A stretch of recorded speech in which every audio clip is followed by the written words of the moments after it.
Hello my dear students, class 12 chapter 1। देखिए, last class में हमने इंट्रोडक्शन ऑफ फ्लावर पढ़ा था।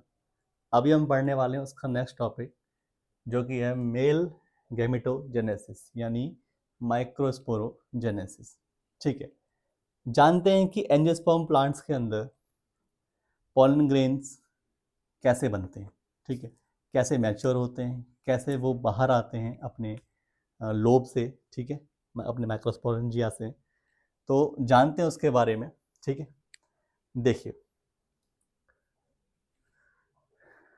सबसे पहले prefertilisation, structures and events, stamen, microsporangium and pollen grains. तो स्टामेन, देन माइक्रोस्पोरेंजियम, और वहां से कैसे हमारे पास पॉलन ग्रेन हमें प्राप्त होता है जानते हैं। ठीक है, देखिए, सबसे पहले मैंने बताया था आपको लास्ट क्लास में भी, ठीक है, कि ये हमारा जो स्ट्रक्चर है स्टैमेन का, एंड्रोसियम का मेल पार्ट होता है ये। ठीक है, प्लांट का। और ये जब जानते हैं बाइलोब्ड होता है। ठीक है, अपर पार्ट जो होता है उसे एंथर बोलते हैं, लंबा वाला पार्ट होता है फिलामेंट।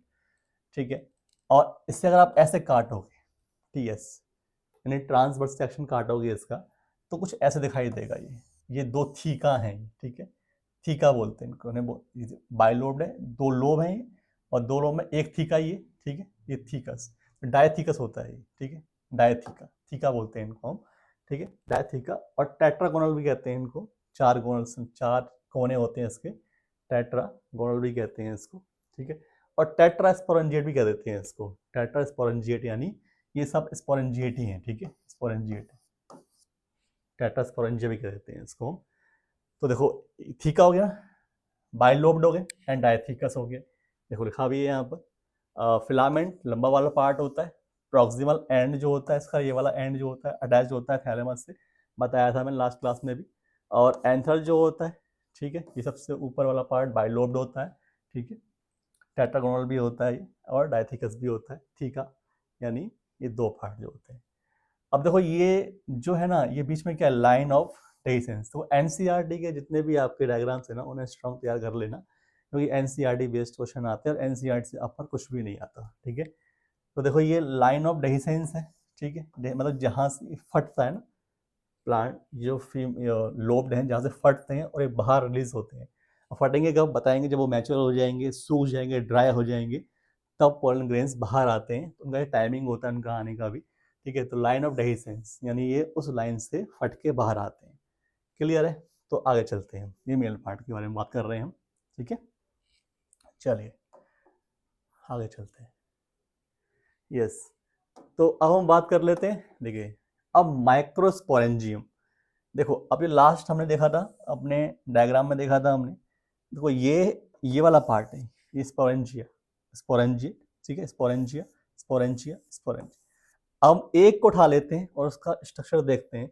ठीक है, देखिए, पहले तुम जान लेते हैं कि इस स्ट्रक्चर में कितनी लेयर्स होती हैं। ठीक है, देखो, एंथर जो है ना, डायथीकस होता है यानी टू लोब्स होते हैं। टेट्रास्पोरेंजिएट होते हैं, एक दो तीन चार टेट्रास्पोरेंजिएट होते हैं, यानी फोर साइडेड होता है ये। ठीक है, ट्रांसवर्स सेक्शन के लिए टीएस है बेटा, ये कैसा है, ये टीएस है, टीएस सेक्शन है ना। और ये appear circular and surrounded by four wall layer. बहुत इंपॉर्टेंट है, ये जो स्पोरेंजिएट होता है, ठीक है, इनके जो माइक्रोस्पोरेंजियम है ना, उसके चार लेयर होती हैं। सबसे आउटर लेयर होती है बेटा एपिडर्मिस, प्रोटेक्शन में काम करती है। सेकंड होती है एंडोथीसियम।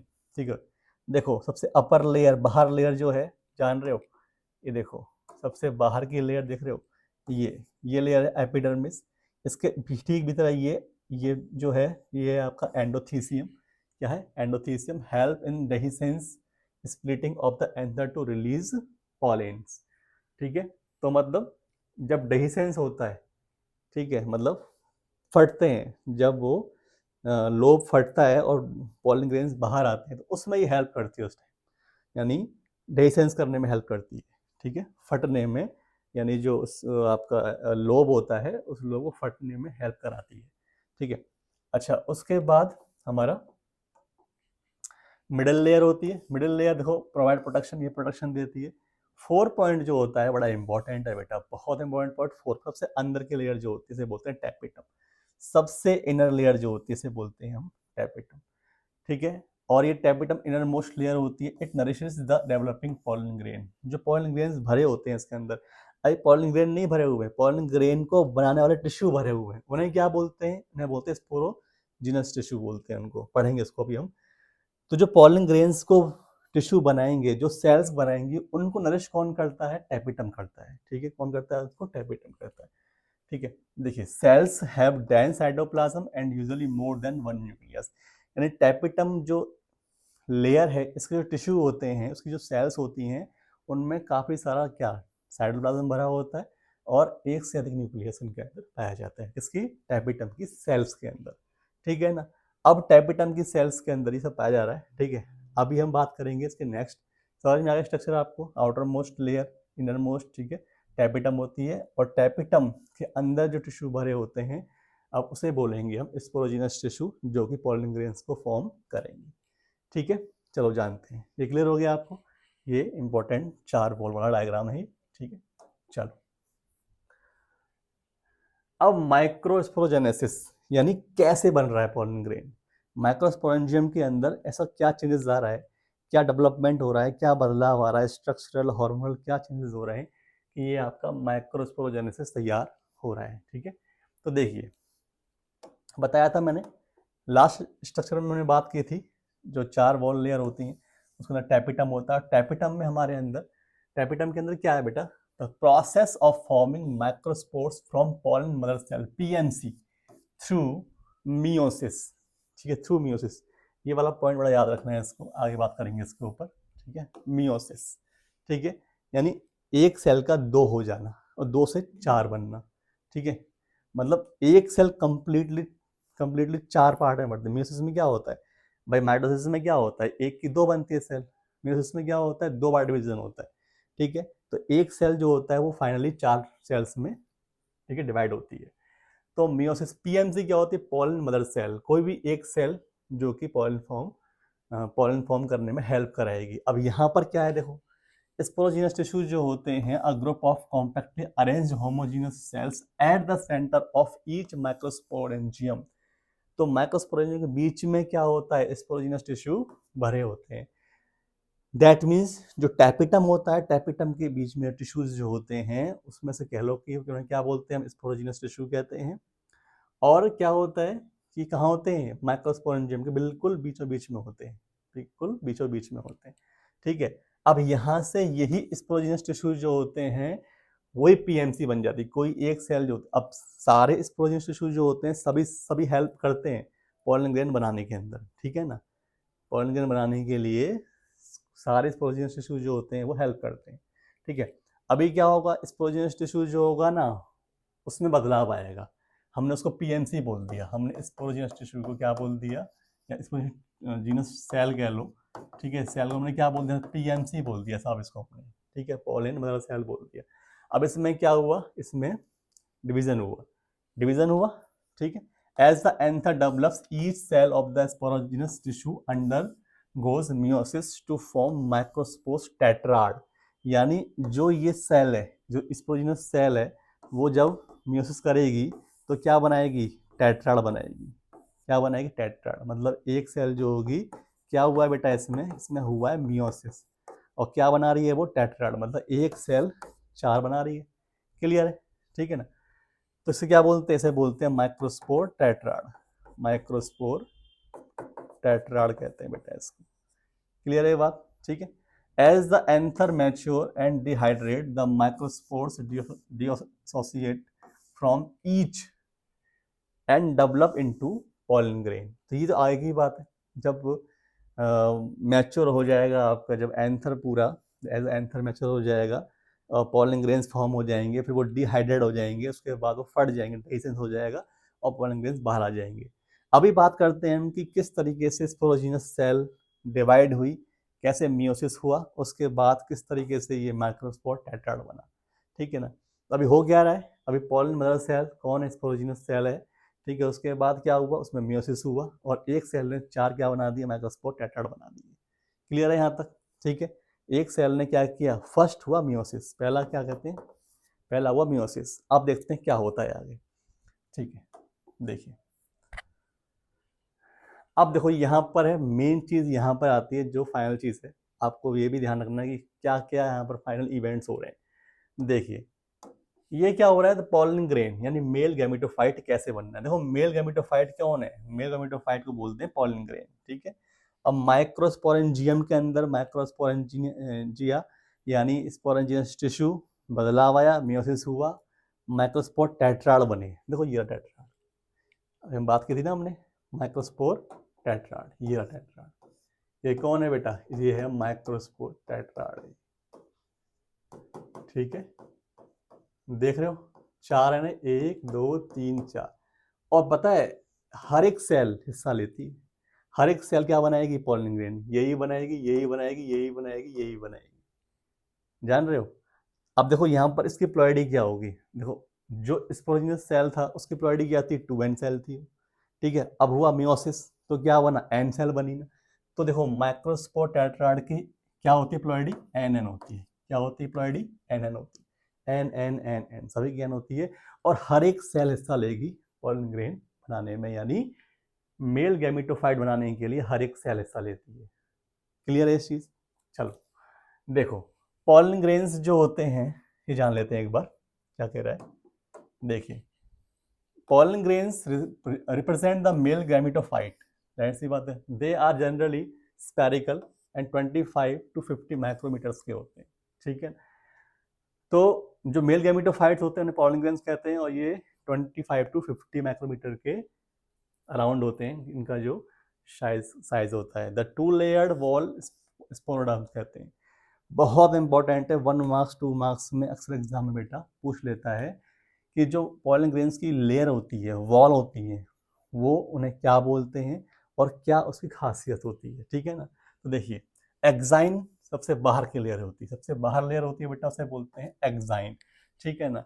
तो the hard outer layer made of sporopollenin, बहुत इंपॉर्टेंट पॉइंट है, बहुत इंपॉर्टेंट पॉइंट है, स्पोरोपोलिनिन बहुत इंपॉर्टेंट पॉइंट है, ध्यान रखना।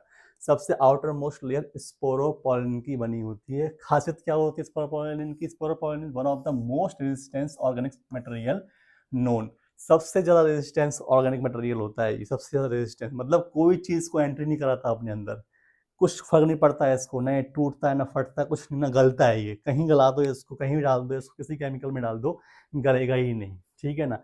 It can withstand high temperature, कितना भी गर्मी हो, स्ट्रॉन्ग एसिड डाल दो, बेस डाल दो, ठीक है, नो एंजाइम, कोई भी एंजाइम डाल दो, कोई भी कुछ इसका बिगाड़ नहीं पाएगा, कुदरत ने इसको ऐसे बना के भेजा है, ठीक है। तो स्पोरोपोलिन जो होता है एकदम रेजिस्टेंस होता है बेटा, ठीक है, बहुत इंपॉर्टेंट पॉइंट बनता है, और हेल्प इन फॉसिलाइजेशन, इसलिए इनको लंबे लंबे ईयर्स तक ये जिंदा रहते हैं, फॉसिलाइजेशन इनका कर सकते हैं, ठीक है ना। जो पॉलन ग्रेन्स होते हैं वो सेव रहते हैं लंबे लंबे समय तक, इनका फॉसिलाइजेशन हो जाता है।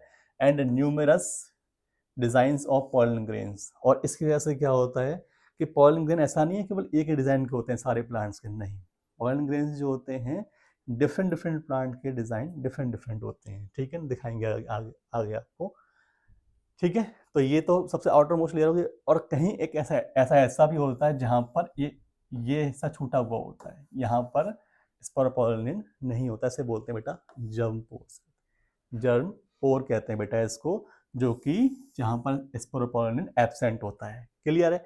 अब अंदर की लेयर जो होती है बेटा उसे बोलते हैं एंटाइन, क्या बोलते हैं अंदर की लेयर को, एंटाइन बोलते हैं, ठीक है ना। एंटाइन जो होती है वो कॉन्टिन्यूस लेयर होती है, वहां पर कोई पोर नहीं होता, कॉन्टिन्यूस लेयर होती है। और बेटा इंपॉर्टेंट पॉइंट ये है कि वो सेलुलोज और पैक्टिन की बनी होती है, सेलुलोज और पैक्टिन की बनी होती है, ठीक है ना, सेलुलोज पैक्टिन की बनी होती है, ठीक है। अब देखो यहाँ पर क्या होगा, देखो अब ये क्या हो रहा है, टेट्राड से हर एक सेल निकल रही है, ठीक है। अब यहाँ पर क्या हुआ, ये डिवीजन होना शुरू हो गया यहाँ पर, ठीक है, वैक्यूल्स आ गए, ये तो वैक्यूल्स आ गए। न्यूक्लियस जो होता है बेटा, न्यूक्लियस 1 का 2 बनना शुरू हो जाता है, ठीक है ना, एसिमेट्रिक स्प्लिंडल्स, यानी न्यूक्लियस जो होता है 1 के 2 बनना शुरू हो जाता है। बड़ी सेल्स को बोलते हैं बेटा वेजिटेटिव सेल, छोटी सेल्स होती है उसे बोलते हैं जेनरेटिव सेल। ऐसा लगता है जैसे ये बड़ी सेल छोटी सेल तैर रही हो, फ्लोट कर रही हो, ठीक है। तो ये जो दो सेल्स बनती है वेजिटेटिव और जेनरेटिव, ठीक है ना। एसिमेट्रिक इसलिए होता है क्योंकि वैक्यूल्स इसलिए होती है कि एक सेल बड़ी बनानी होती है यहाँ पर, यानी जो वेजिटेटिव सेल्स होती है वो बड़ी बड़ी क्यों होती है कि इसको ना फूड कौन देगा फिर भाई, इस सेल को फूड कौन देगा जनरेटिव को, वेजिटेटिव देगा ना। तो वेजिटेटिव सेल इसलिए साथ में लगी होती है भाई कि तुझे खाना तो मैं दूंगी ना, ठीक है, इसलिए जेनेटिव सेल छोटी होती है और वेजिटेटिव सेल बड़ी होती है, ठीक है। अब देखो यहाँ पर क्या होता है, pollen grain mature it consist two cells होती हैं यहाँ पर, जब पॉलन ग्रेन मैच्योर हो जाता है 2 सेल्स होती हैं, वेजिटेटिव और जेनेरेटिव। वेजिटेटिव बड़ी होती है, ठीक है, काफी फूड रिजर्व होता है इसके अंदर, एंड लार्ज इरेगुलर शेप्ड होता है इसका न्यूक्लियस, इसका न्यूक्लियस भी कैसा होता है, इरेगुलर शेप का होता है, गोल नहीं होता, राउंड नहीं होता है, ठीक है। जेनेटिव सेल जो होती है स्मॉल स्प्लिंडर शेप्ड होती है and float in the cytoplasm of vegetative cell. तो ये जो बड़ी सेल, ये छोटी सेल जो होती है जनरेटिव सेल, वो बड़ी सेल्स में मानो तैर रही हो, ठीक है, फ्लोट कर रही हो ऐसा लगता है, ठीक है। और स्प्लिंडर शेप में होती है, छोटी होती है, स्प्लिंडर शेप में होती है। अब यहाँ तक तो हमारे काम हो जाता है, सिर्फ यहाँ तक काम हो जाता है हमारा, लिखा हुआ है enlarge view of pollen grains का, एनलार्ज व्यू दिखा रखा है, और बी हमारे पास stages of microspore maturing into the pollen grain. अब माइक्रोस्पोर्स जो बन रहे हैं, हर एक माइक्रोस्पोर्स जो है बेटा क्या हो रहे हैं, पॉलन ग्रेन्स तैयार कर रहे हैं।